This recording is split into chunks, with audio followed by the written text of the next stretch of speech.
All right. In three, two, one. Back at it here on the Alaska Sports Talk Podcast. So glad to have you along for another fantastic edition of the best sports talk program here in the state of Alaska. The As best. usual, the best. Isaiah Freeman, Keaton Homer along with you. Glad to have you tuned in wherever you get your podcasts, and also on YouTube as well, and Spotify, Apple Yep. Podcasts, iHeartMedia Podcasts, wherever your platform of choice is, I should say. So, watching it right now, it went from the weather outside was very nice and sunny this weekend to rainy and cold again. I actually think it might be snowing at the top of the mountain where I'm at. Bro, So, I would. like, That's a good bet. That's a top of the mountains. It might be snowing. I Yeah. think it is. I think it actually is. This So don't. weekend. I didn't say that though. I didn't say This weekend, so beautiful, so nice. it was.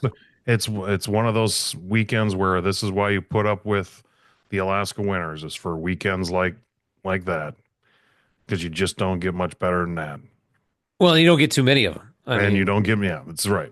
You don't I'm get very many. it was not obviously like I've experienced warmer weather in the state of Alaska. I mean, Of but when you course. get that first like 60-degree Hmm. day, like it's like, oh my gosh, You're gonna everybody melt. outside. Yep. Yeah. Like, It's a but crime to be inside. yes, it is. I mean, It because really feels like that. Honestly, I feel guilty being inside on weather like that. I do.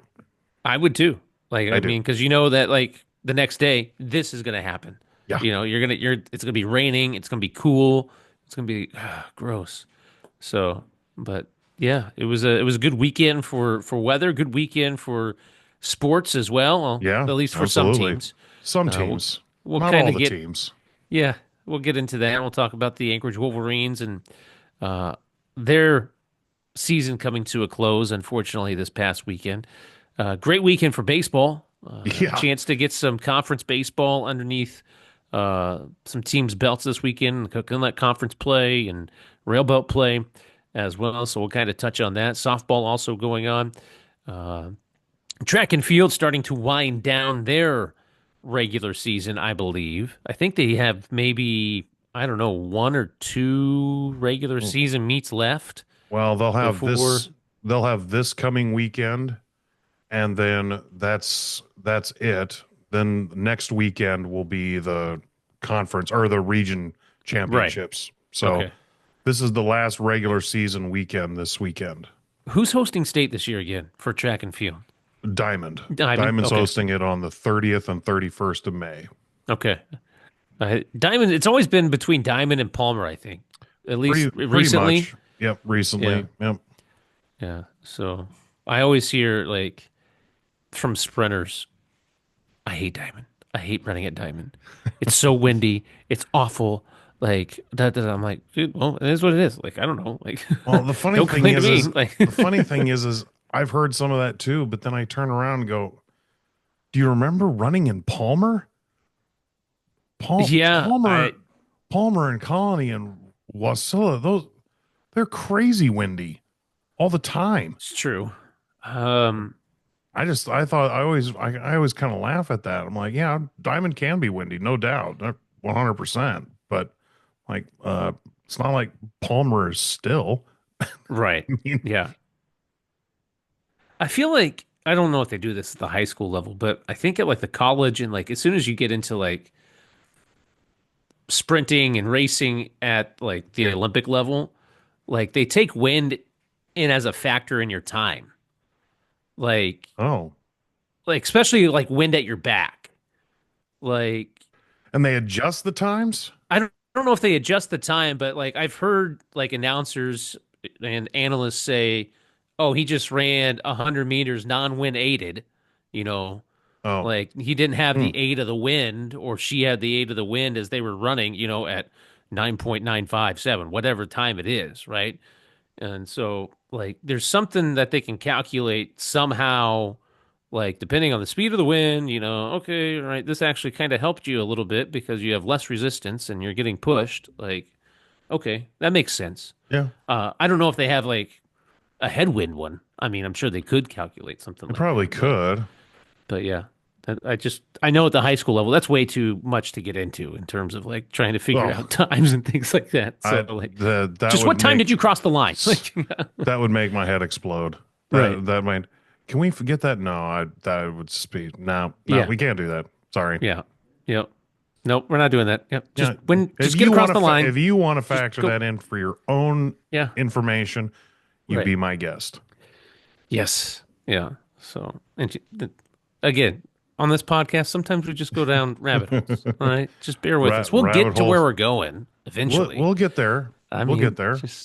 just hang on. I mean, We bounce around a little bit. It's all yeah. good. I know some of you are probably listening in the vehicle right now and like pounding the steering wheel, like, get on with it. Get on with the show. What are you Like, talking about? yeah. Right. So, uh, the big news maybe of the weekend came probably on Friday afternoon I would say uh, so. Yeah, we've with been the talking UAA. about it quite a bit. We've been talking about it for 3 weeks. Yeah. Like for 3 weeks, we've been talking about this, and finally it happened. The UAA women finally signing a head basketball coach, Yeah. and it took time. And we know that sometimes good things take time, and I think this is True. a good thing for the women's basketball program, and signing a new era of women's basketball as Matt Toon becomes the new women's basketball head coach at UAA, and we'll kind of dive into some of his background and things like that. Had a chance to briefly text message with Matt Toon. Obviously, very excited about the job. Very excited about coming up here, being part of UAA. He's going to join us on the show at some point in time in the near future, and we'll get a chance to kind of dive into all about his coaching background, coaching philosophy.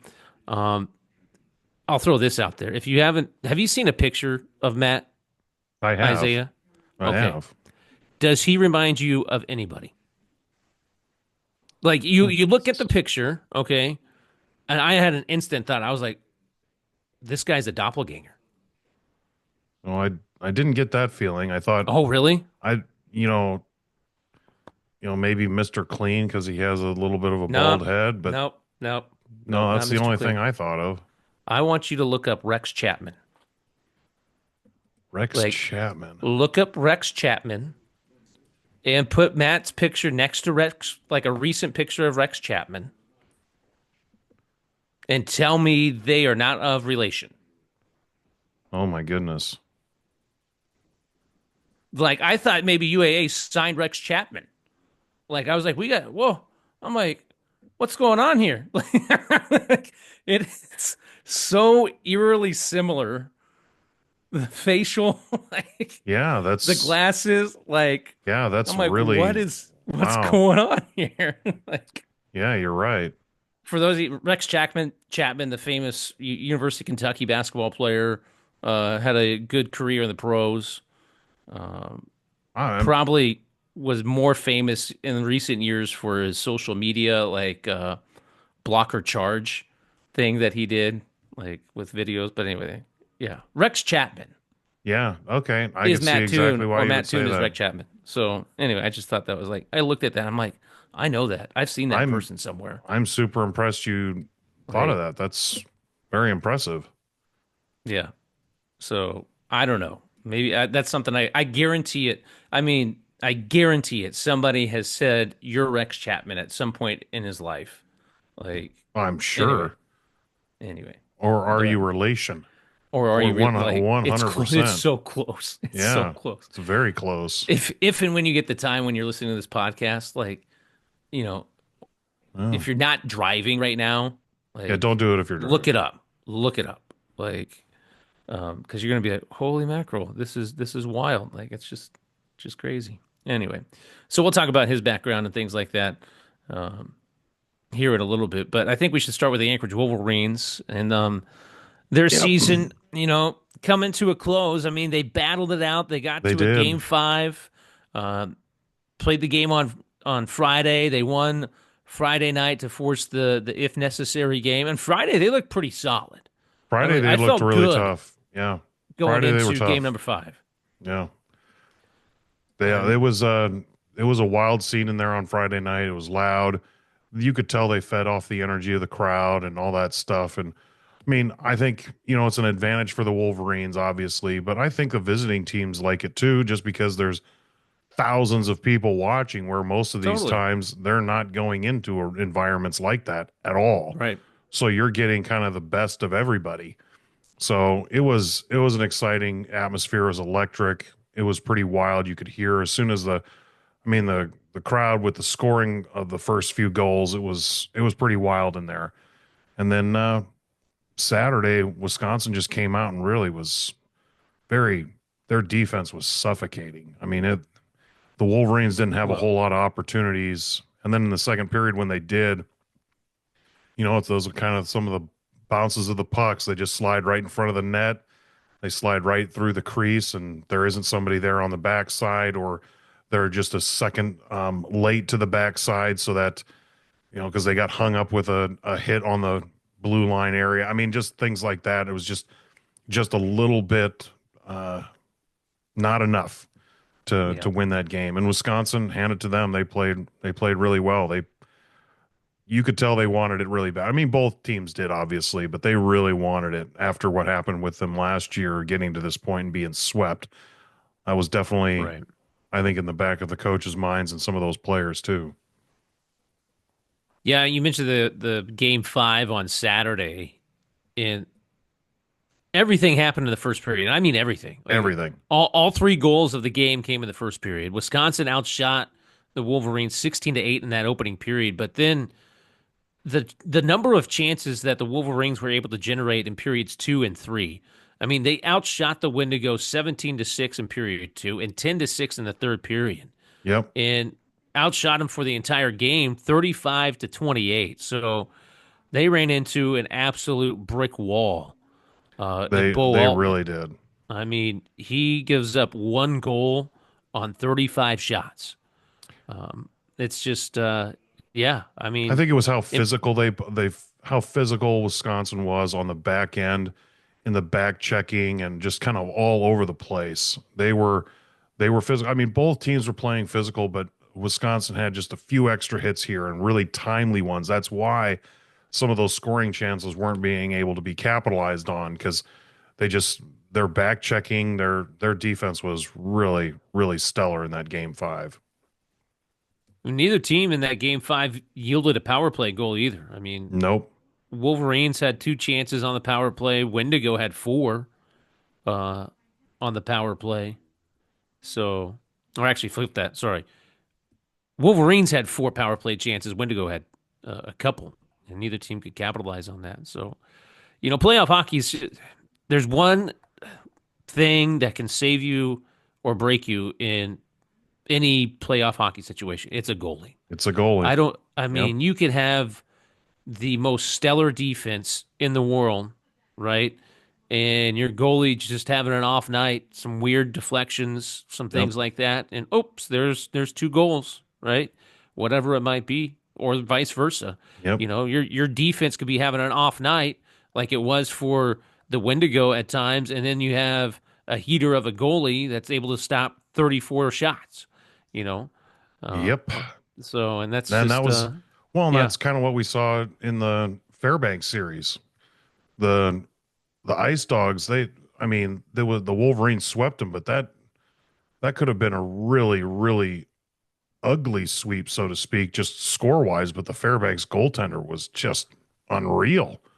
He was yeah, stopping dozens and dozens of shots every game. I mean, it was like a shooting right. gallery, and that's the only reason Fairbanks had a chances to win a couple of those games was because of him. So yeah, it was just it's a tough way to end a season. You don't know, you always want to be going out on top, obviously, and win the championship. Only one team's going to be happy at the end. It was a good season. They battled hard. They had some ups and downs in the season, and at points where they might not look like they were going to be a Midwest Conference Finals team, but they ended up Right. getting there. They played hard. No reason to hang their heads or anything like that. They played hard, and I know next year that'll be in the back of coaches' minds and some of the players that are returning as well. I was just kind of thinking, like, obviously the season is a success from the standpoint of, all right, made the playoffs, got through the first round, cool. Yeah, we faltered in 5 games in the second round. Um, I was just wondering, like, the expectations coming into the year, I guess, did they live up to the expectation? I mean, it seemed like they I, did. I I, mean, I would, I think they got off to a slow start and then got the wheels going, but I think they lived up to it. I think that another thing that some people might forget, and something that I even had to remind myself a couple times, and I know the players and coaches and the Wolverine staff were too. I mean, they went from the Ben Bokeh where it was just this smaller that's fair. operation. It's not. This sounds wrong. It's not super complicated in that facility because it's so much smaller. So you're not dealing with Yeah, thousands of people, the tickets, the whole process of going through games and all the backside organization of things for the teams and players and all those things is one way. And then you move into a big, large arena like that. Now you're dealing with things that are just miles beyond of what you right. have been doing. And that all happened kind of fast at the beginning of the season. So it was a little wonky for everybody. The Wolverines are trying to get used to new locker rooms, new facilities, ice, the way everything is and the way things are going to be organized. And we know athletes are creatures of habit and schedules and all that. And so many things were kind of all over the place. The staff, I thought, and the players did a great job with adjusting to something like that. I mean, moving Yeah, where it was basically it was about a 6 weeks less of okay, now we're actually moving. This is actually official. We're actually doing it, and you've got games. So yeah, I think that I don't know what their internal expectations were. My guess would be is to get to the Robbie Cup like they have in of the course, past. That would right? be my guess. I think that's an attainable goal for the Wolverines because they've done it a couple times. But I think for everything that happened this year and everything that was going on, even behind the scenes with operationally moving into a new facility, I think they did a really good job. And my guess is they will be tenacious next year. That's Yeah. players and coaches, they're going to remember that. That's going to burn within some of them. I guarantee. What's the offseason kind of looking like, we think? I mean, after the season wraps up, what are the next steps and, trying to get things in place for Next steps are next really season? next steps are really the first big thing that will come out is the schedule for next year, and that should That's be what I was out kind of wondering. hopefully by the middle of June. That will be out is kind of my guess. It's going through it kind of goes through some of the same process that the NFL schedule does or the NHL schedule, any of those bigger leagues where there's so many different teams is they do these first drafts and then they kind of have to tweak things based on the arenas and areas that they play and yada yada. So it's I'm guessing by the middle of June, the 25-26 schedule will be finished. Once that's finished, then it's um, making sure you have players and the tenders and all that kind of stuff. And I know there's a draft at the beginning of June, so that'll be fun to be part of that and do some of those things. And looking for the right players to be Wolverines and things. So there's definitely going to be some not changes in the offseason. I mean, there's going to be changes, obviously, just because it's a team is different from year to year with players that aren't eligible anymore because they age out and things Right. like that. So, it's definitely going to be an interesting offseason and see how things go. That schedule will be one of the most interesting things and kind of start planning for that. Uh, I was just thinking of the schedule. The Cowboys, in the NFL. You mentioned the Oh yeah. NFL.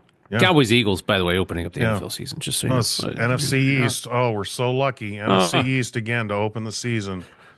At least it's Thursday night and not Sunday night, but I'm sure I we'll get the guess. Sunday night. I'm sure it'll The be following week. The following week. Week 2, week two. Yeah, it'll be, well, no, even week one, we might get Sunday night. Um, what is it? Giants and Washington on Sunday Hey. night football. Giants and Washington. Yeah. Yeah, that's Yeah. what, Okay. yeah, Well, we'll awesome. find out on Wednesday when they Wednesday. Yeah, release the entire schedule. So that'll be that's what you fun. guys should do, is like a release party. Release Like party. yeah, schedule a release party. I'm all Make a about big deal that. out of it. Yeah. Yeah, heck yeah. But anyway. So the Wolverines season coming to a close, unfortunately, this past Saturday against the Wisconsin Wendigo, as the Wendigo moving on into the Robbie Cup. Final four teams, I believe, Yep.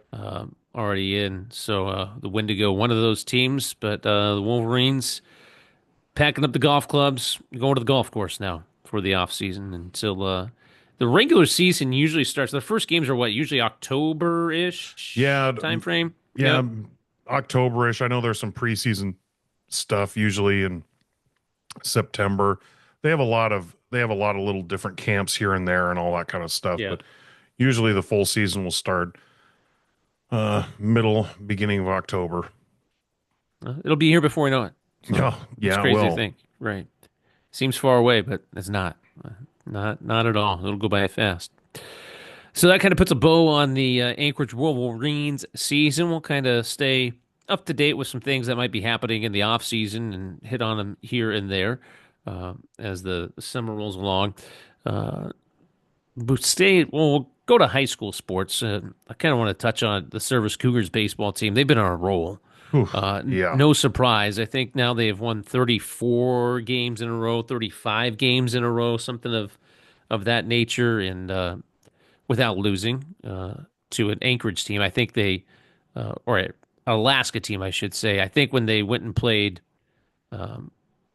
last year for the American Legion, right. They won they the lost. first they won the Yeah, first few games, and then it's kind of the same thing that sometimes right. Division Two runs into. They just run out of pitchers, Yeah, where some of those teams down in the States, they've got 10, 12 pitchers.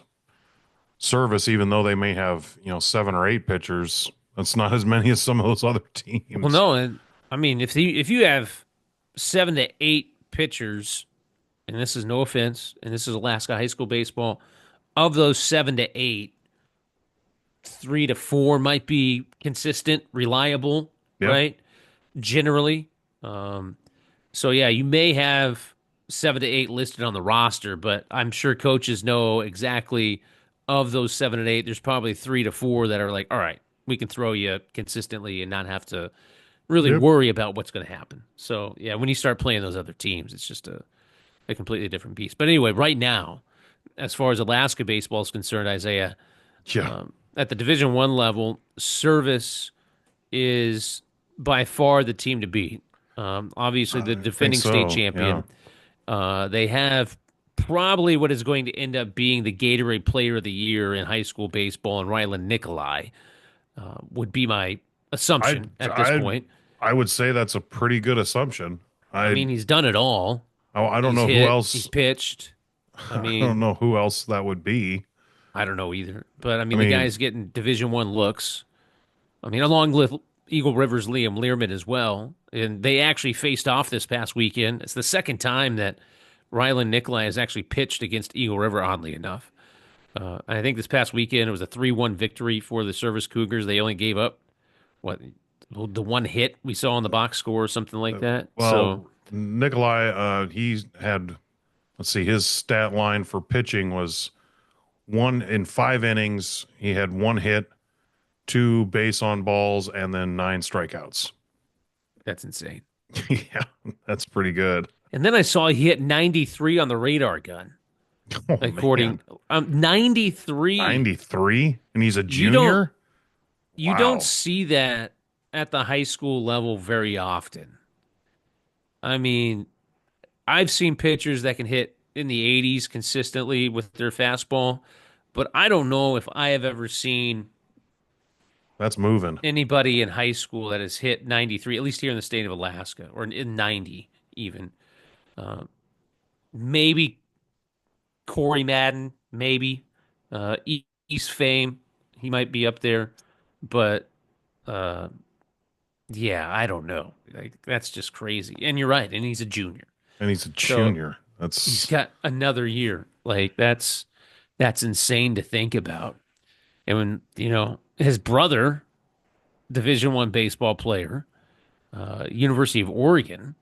So I mean, oh it's yeah, that's right. yeah, I forgot about Cohen that. Nikolai, yeah. So Oh, I mean, the Nikolais just eat and breathe baseball. That's as they should. yeah, Like, okay, yeah. you're pretty That's good. Yeah, you're pretty probably good. a good thing to eat, sleep, and breathe when you're that good at it. Probably Yeah, a yeah. Don't give up wise on baseball idea. to pursue, field hockey Yeah. or something. Oh, Some obscure thing like that. But anyway, uh, service this year just looks to be. I'm not going to say head and shoulders above everybody else because I think they could. I mean, they have shown signs of being mortal this year. Um, I think in one game they were down 9-1 or something like that. And like, okay, this is the end of it. wasn't it against South? Were they I think down? that's right. Yeah, that sounds right. And they battled back to win, right? To keep their winning streak alive. So, do I think they're a team that can go undefeated? Potentially, but they have got some chinks in the armor, right? That they may need to iron out as the season goes along. So uh, we'll see how it goes. They went undefeated last year, ran the table, um, and we'll see how Willie Paul and company get that all going again. So Yeah, anyway, it was Service playing South. yeah, It was 9-1 at the end of the first. And that's then okay. South didn't score again. And then Service put up 8 in the second, 6 in the third, 2 in the fourth to win 17-9. That's crazy. That's Wow. crazy. Yeah, that's Give up a 9 spot in inning one. You're like, nah, we're good. We're all right. We'll be fine. yeah, it's not often. Okay. High school baseball.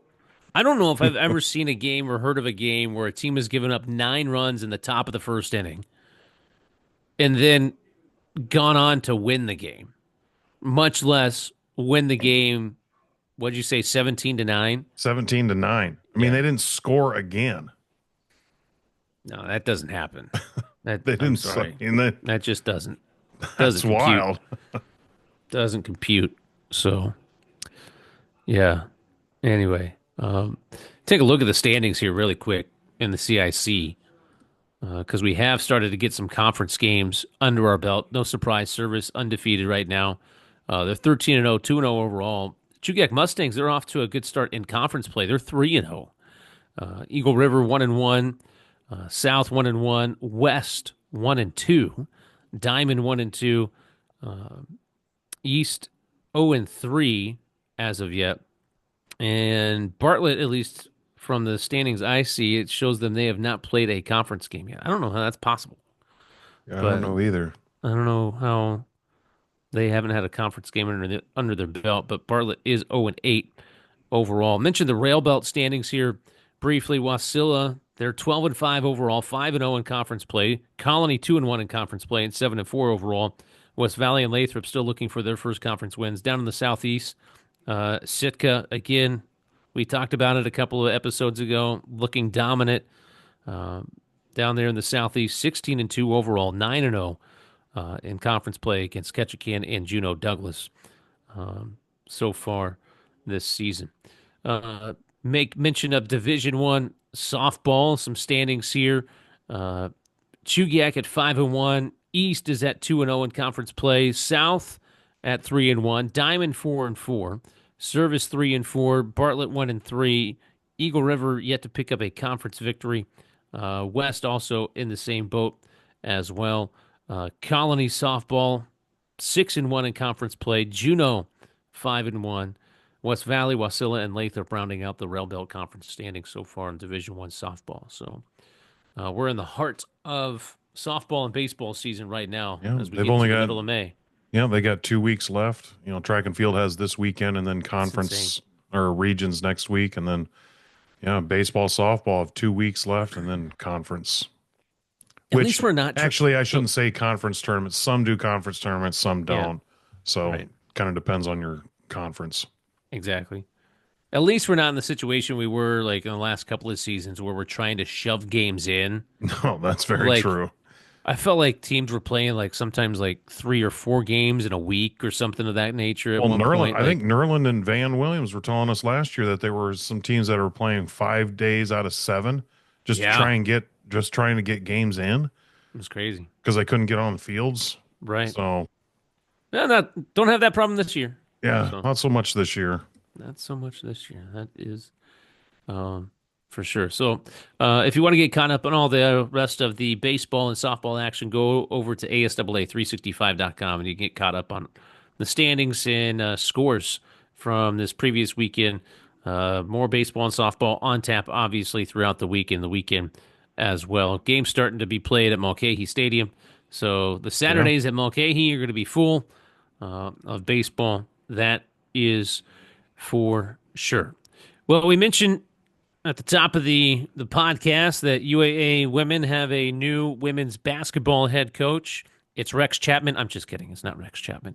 It's it's his psych. lookalike. It's his lookalike. I was seeing if we're staying tuned in. No pun intended, because Matt Toon, um, the new women's basketball coach at UAA, and this he's got a pedigree. He I does have a mean, pedigree, no doubt. he has been an assistant coach at a number of Division I schools prior to coming to UAA and being named the head coach. Uh, he was an assistant most recently at Seattle University, also at Utah Tech, Eastern Kentucky, Weber State, Binghamton. He spent part of the 2018 season with Boston College as well. So the guy is well traveled in his basketball journey. There is no doubt about it. And now finally getting his chance to be a head coach here at UAA. And let's be honest, he's got shoes to fill, and I'm sure that He he knows that. does. I'm sure he And does. he is obviously well versed in the basketball universe, and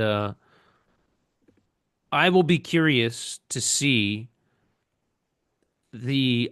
I want to know his style of basketball. Number one, is it going to be what fans have come to expect out of UAA over the last 12 seasons? You know, the intensity, the up tempo, the never stop, always press, amoeba style M- defense, that kind of Mayhem. stuff. Yeah, mayhem. Or is it a different style? And if it is, I'm not saying it's right or wrong, but it'll be interesting to see how the fans react. You know, I'll be Fans and the curious. players. I Yeah, mean, totally. I'm curious. You bring up good points. What are those things? That'll be interesting to be able to talk to him at some point soon when he's able to get a little bit more settled. Um, it's those are great questions because we've been used to it for such a long time. You've been used to calling it a certain way for a long time. It's true. On how that's going to go. I mean, it's going to definitely be very interesting on how that all plays out. Yeah, I think the guy's got great energy. I mean, just from what I've heard from, the athletic directors and, people around the program in terms of the hiring process, guys' energy is infectious, and that's good. You need people like that. You got to have, 100%. somebody that has that energy and that passion. That's certainly going to help out in this transition period. Let's face it, this is going to be a transition period for UAA women's basketball, right? It will be 100%. Yeah. Now, you know, I'll mention this again. Seawolves lost another player to the Fresno State. All right, Hedakune is now transferring to Fresno State. So the Seawolves have lost at least three players So to Fresno State, it's and Clark. Clark, Kune, and then Ashlyn Reen as well. So three players Three. have transferred, right? I don't know who else is thinking about potentially transferring. Um, it'll be interesting to see how Coach Toon can maybe try to calm the nerves a little bit of some of the players Yep. that were kind of on edge, and I think that's probably what he's trying to do right now. Of anybody that hasn't committed anywhere, like, hey, let's have a conversation, right? Yeah. And I know that he's posted on his social media accounts that he's already, started recruiting ladies to UAA already, had some offers out there already. So he's already working the That's phones good. and things like that and trying to get ladies to come up to UAA. So he's definitely already doing that piece of it. So like I mentioned before earlier in the podcast, I reached out to him earlier today, had a chance to, talk with him via message and, you know, definitely excited to be here. And he's definitely probably more excited to be on the podcast. I mean, he's just like, Well, I mean, I in the mean, hierarchy of things, that's agreed. That's the way it should be. right. Yeah. Yeah. Podcast first, basketball second. Yeah. Yeah, No, exactly. That's no. how it But goes. yeah. So I told him, like, let's not rush it. I know this is a Hmm. whirlwind for you right now. Like, your priority should be getting, your family situation, that whole thing figured out, getting everybody up here safely and everything like that, and recruiting and all that kind of stuff. So I expect probably here in a couple, 3 weeks, we'll have an opportunity to catch up with Matt Toon and kind of sit down and chat about his basketball philosophy, his background, what he wants to do, what he envisions for this program, and that kind of thing. And then also ask him if he is related to Rex Chapman, because I, Well, I just can't get it out of so my head. you're gonna have to do that, Keaton. I'm going to have Well, to do you're that you're one. gonna You well, can't. you're gonna have to do that. Oh, okay. You were definitely fixated on this, and you're gonna have to ask that question. Uh, Excuse me, are I you think that, related? yeah, yeah, I know. I'm trying to be funny, but yeah. Anyway, I think he probably will think it funny unless he's been asked the question like 700 times throughout his career.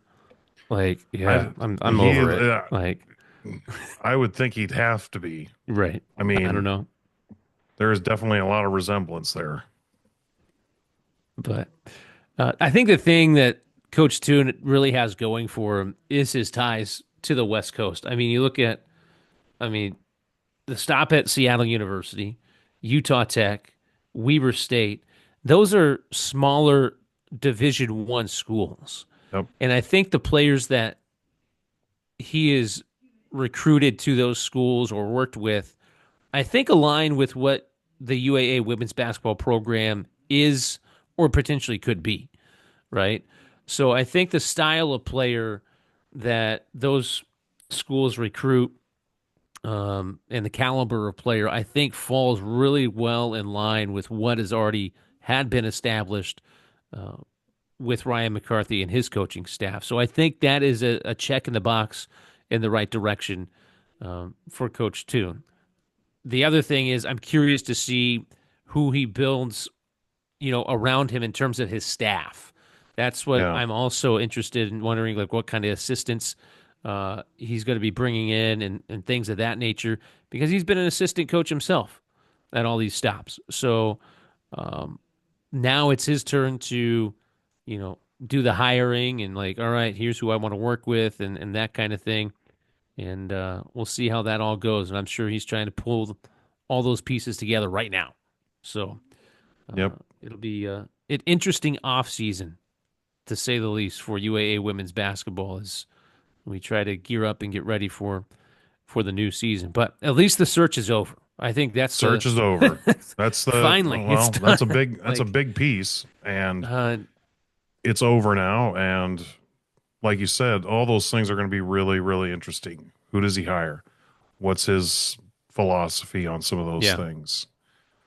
Because I mean, well, just like the men, just like anything, UAA, we want, butts in the seats, people watching, coming to games. What are those? What's that going to look like? And I think there'll yeah, be some natural curiosity to begin the season anyway, because there has been so many changes. So that's great. And right. then if it's a good brand of basketball and exciting and they win, that's just going to keep compiling and compiling and compiling. And, like you did say, it's a transition year. Whether they win, lose, whatever it is, let's say they win all sorts of games, it's still going to be a transition year. Oh, It's totally, a new totally. staff. So I'm very Well, optimistic. I was reading his background. It's a lot of stops, a lot of West Coast, knows this area. Well, that's going to be a big, big key. I also want to ask him about the Great Alaska Shootout That's, and oh yeah. if that is still on the table of possibly happening, because I don't know. I mean, we talked about it, I think, last episode, like McCarthy was play and the huge for that. draw. Yeah.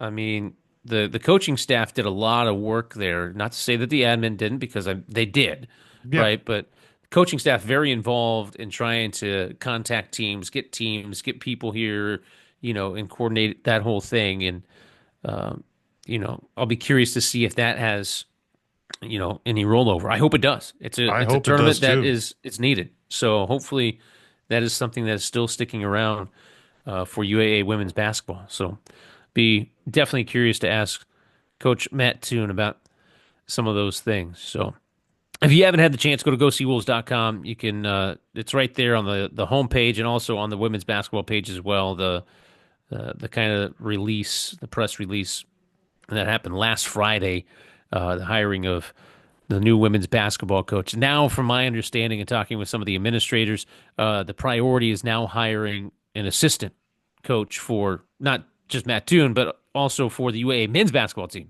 Yeah. So focus Yep. has kind of shifted a little bit over. All right, now we got a open spot over on the men's side that we got to fill as well. So still getting those things ironed out and trying to figure out who's going to be on the bench with Rusty Osborne this season. I saw that the men also just got a signee, I think, from Saget Valley Community College, No, by the I way. had not So heard they're, that. oh, hold up. Let me see really quick before we sign it off. If my computer could get any slower here. And now, and load the page. Load the There we page. go. Finally. All right. Yep. Silas Williams. Uh, so a 6'7" forward out of Bothell, Washington, signing with UAA. So that's Oh, huge. That's a big piece coming in. I mean, mentioned Marek Hajdukovic also signing from yep. Diamond as well. So pieces are coming in for Rusty Osborne and things like that. So that is good to see on the men's side of things. So anything else in the world of Alaska sports that we want to touch on, Isaiah? I think we should probably touch a little bit on soccer before we wrap it up. Okay. We have a lot more games in the system now with teams playing more games and things like that. So soccer's been doing the RPI like basketball has been doing the last few years. This is soccer, I believe, second year doing the RPI. So we have some pretty good solid numbers on where some teams are standing. And, Kenai is atop the Division Two girls RPI right now. Kenai and then Soldotna and Palmer, pretty Northern Lights conference heavy right there. And then for the boys, Soldotna's at the top, followed shortly by Ketchikan and then Palmer, the top three in the D2 classification for RPI. And then this is what I found interesting, and I think it has something to do. I don't know if South has all their games in the system or not, because right now it's only showing them as 7-0-1. I think they've played more games than that. Huh. But right now, Wasilla girls are number one in the RPI with Diamond second, South third, and Colony fourth. So that was a little interesting to me. Wasilla's 13-2-1 overall, so they've definitely had a solid season. Diamond hasn't lost yet. They're 11-0-1, and their RPIs are really, really close. And then for D1, Colony boys are the top. They're 13-1-2. They definitely seem like right now the class of Division One soccer for the boys. And then Juneau's second, and then West Anchorage third, Diamond fourth. So, and again, those are all pretty close in the RPI. So a few games here and there in the next couple weeks could change some of their standings a little bit. But Right. that's where it stands right now. So All right. looking in the last 2 weeks of the season. Yeah, it's hard to believe that it's almost already postseason play for Yeah, softball, baseball, and soccer. Like it's it gonna goes get goes it's fast. a There's no blink of an doubt. eye. There's no doubt that this is the fastest sports season on the Oh, schedule. I mean, yeah, outside of football, I know football's 8 weeks, right? Regular season. right.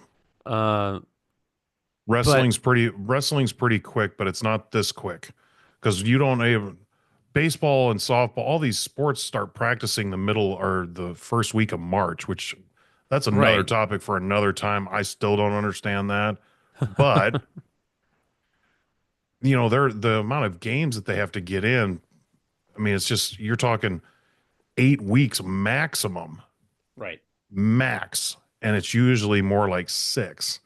exactly. So No, it it's just is crazy. it is crazy, no doubt.